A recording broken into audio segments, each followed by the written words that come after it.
পত্রিকায় দেখলাম যে পত্রিকার একটা হেডিং দেখলাম, মহাসচিবের খোঁজে বিএনপি। একটি দল ৮-৯ বছর কোনো সম্মেলন হয় না, তারপর আবার দেখলাম যে কয়েক ডজন পদ কোনো সম্মেলন ছাড়া তারা পূরণ করে দিয়েছে। ওই যে মার্শাল ল অ্যাডমিনিস্ট্রেটররা যেভাবে এক কলমের খোঁচায় আপনার কাউকে বরখাস্ত করত এবং দলে অন্তর্ভুক্ত করত, ঠিক একই কায়দায় দেখতে পাচ্ছি, তাও দেশের অভ্যন্তর থেকে না, দেশের বাইরে থেকে কে কোন পদে সেটি তাদের ভারপ্রাপ্ত চেয়ারপারসন ঠিক করে দিচ্ছে।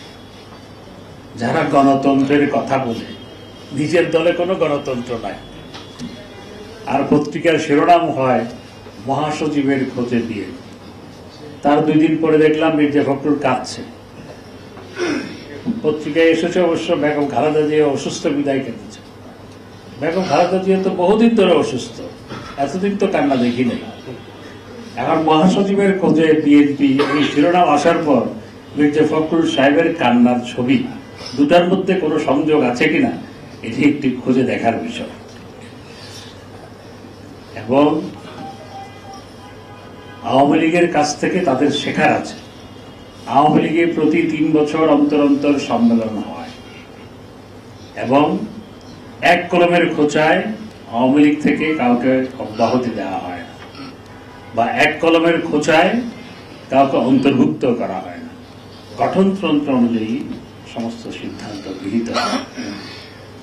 জননেত্রী শেখ হাসিনাকে সর্বময় ক্ষমতা প্রদান করা হলেও তিনি সেটি সেইভাবে প্রয়োগ করেন না।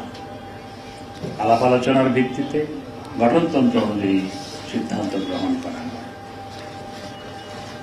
আমাদের নেত্রী জননেত্রী শেখ হাসিনার নেতৃত্বে বাংলাদেশ আজকে যেভাবে অদম্য গতিতে এগিয়ে চলছে, আমরা এই মাসের মধ্যে 2 বার ভারত সফরে গিয়েছিলাম। শ্রী নরেন্দ্র মোদীর শপথ গ্রহণ অনুষ্ঠান যেদিন হয় আমি সাথে ছিলাম।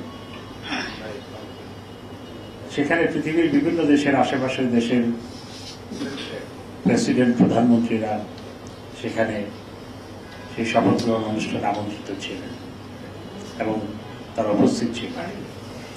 যখন জননেত্রী শেখ হাসিনা সেখানে তার গাড়ি বহর নিয়ে পদার্পণ করলেন, মঞ্চ থেকে ঘোষণা করা হচ্ছিল যে longest serving women leader of the world Sheikh Hasina. এবং গত পরশুদিন ভারতের রাষ্ট্রপতির সাথে যখন মাননীয় প্রধানমন্ত্রী সাক্ষাৎ করলেন, ভারতের রাষ্ট্রপতি দ্রৌপদী মুর্মু তিনি যেভাবে মাননীয় প্রধানমন্ত্রীর প্রশংসা করলেন, তার নেতৃত্বের প্রশংসা করলেন, সেগুলো শুনে আমাদের গর্বে ভরে গেছে। পৃথিবীর যেখানেই যান জননেত্রী Sheikh Hasina centre of attraction থাকেন যে শেখ হাসিনা। যে কোনো আন্তর্জাতিক সম্মেলনে, যে কোনো আন্তর্জাতিক ফোরামে যখন জননেত্রী শেখ হাসিনা উপস্থিত হন, centre of attraction Sheikh Hasina. আজকে জননেত্রী শেখ হাসিনা দেশের গণ্ডি পেরিয়ে আজকে শেখ হাসিনা বিশ্ব নেতৃত্বে রূপান্তরিত হয়েছে। তাই আওয়ামী লীগের কাছ থেকে যেমন শেখার আছে, শেখ হাসিনার কাছ থেকেও অনেকের অনেক কিছু শেখার আছে।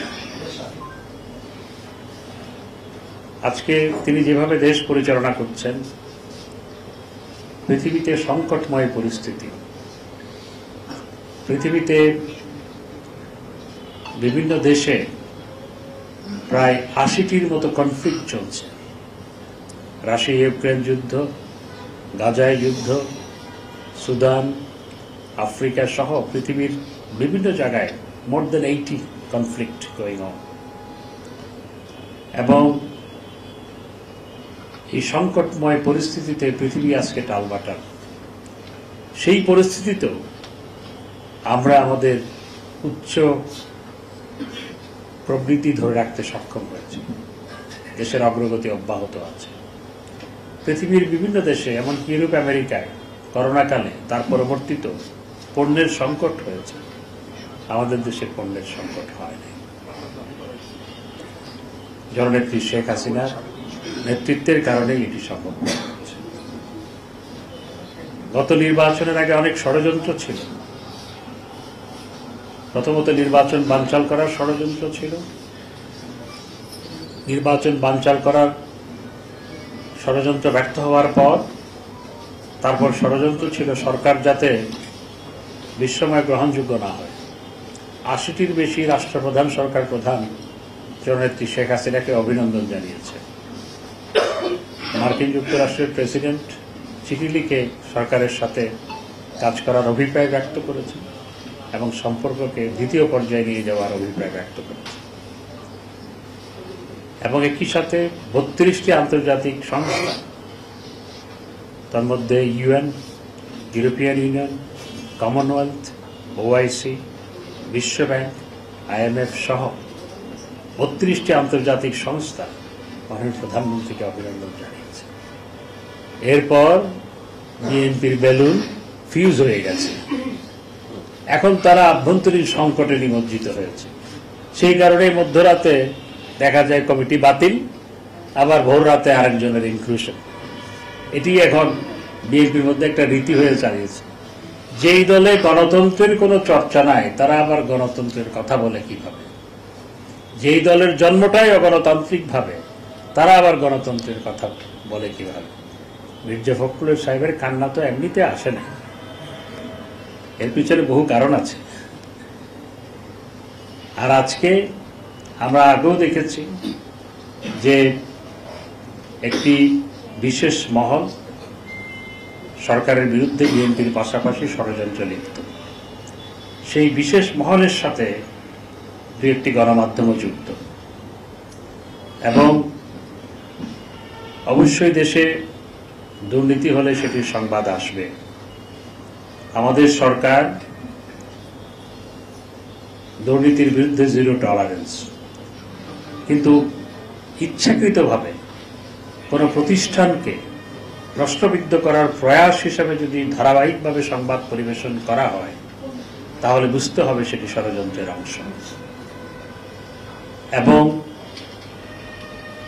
কোনো ইনভেস্টিগেশনের আগেই কাউকে গণমাধ্যমের সামনে তাকে দুর্নীতিবাজ বলা, সেটিও সমীচীন নয়। অবশ্যই দুর্নীতির সংবাদ আসবে এবং সেটি দুর্নীতি দমনের ক্ষেত্রেও সহায়ক আমি মনে করি, কিন্তু সেই ক্ষেত্রে অবশ্যই সতর্কতা অবলম্বনের প্রয়োজন রয়েছে।